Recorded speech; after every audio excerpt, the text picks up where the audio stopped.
Guys, ಗಣೇಶಂಗೆ ಗರಿಕೆ ಅಂದರೆ ಯಾಕೆ ಇಷ್ಟ, ಗರಿಕೆನೇ ಯಾಕೆ ಇಡ್ತಾರೆ ಅಂತ ಹೇಳ್ಬಿಟ್ಟು ನಿಮಗೆ ಸ್ಟೋರಿ ಗೊತ್ತಾಯಿದ್ರು. ಹಿಂದೆ ಒಂದು ಕಥೆನೇ ಇದೆ.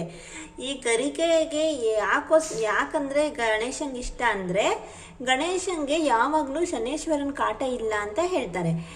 ಯಾಕಂದರೆ ಗಣೇಶ ಶನೇಶ್ವರ ಬರಬೇಕಾದ್ರೆ ಮುಂದೆ ಓಡಿ ಓಡಿ ಹೋಗ್ತಾ ಇದ್ದಂತೆ. ಗಣೇಶ ಶನೇಶ್ವರ ಹಿಡ್ಕೊಂಡು ಹೋಗೋ ಟೈಮಲ್ಲಿ ಒಂದು ಹಸುವಿನ ಎದುರುಗಡೆ ಹುಲ್ಲಾಗಿ ಗರಿಕೆ ಆಗಿ ಇತ್ತಂತೆ, ಗರಿಕೆ ಆಗಿಬಿಡ್ತಂತೆ. ಆ ಗರಿಕೆನ ಒಂದು ಹಸು ತಿಂದ್ಬಿಟ್ಟು ಹಸು ಸಗಣಿ ಹಾಕಿದಾಗ ಆ ಸಗಣಿಯಿಂದ ಗರಿಕೆನ ಇಟ್ಟು ಗಣೇಶ ಅಂತ ಹೇಳ್ತಾರೆ.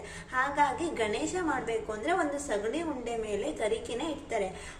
ಅದನ್ನ ಗಣೇಶ ಅಂತ ಹೇಳ್ತಾರೆ. ಈ ಗರಿಕೆ ಹಿಂದೆ, ಸಗಣಿ ಹಿಂದೆ ಇಷ್ಟೊಂದು ಕತೆ ಇದೆ.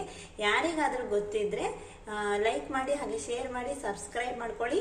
ಇದ್ರ ಹಿಂದೆ ಬೇರೆ ಯಾವ್ದಾರ ಸ್ಟೋರಿ ಇದ್ರೆ ನೀವು ಕೂಡ ಕಮೆಂಟ್ ಮೂಲಕ ತಿಳಿಸಿ.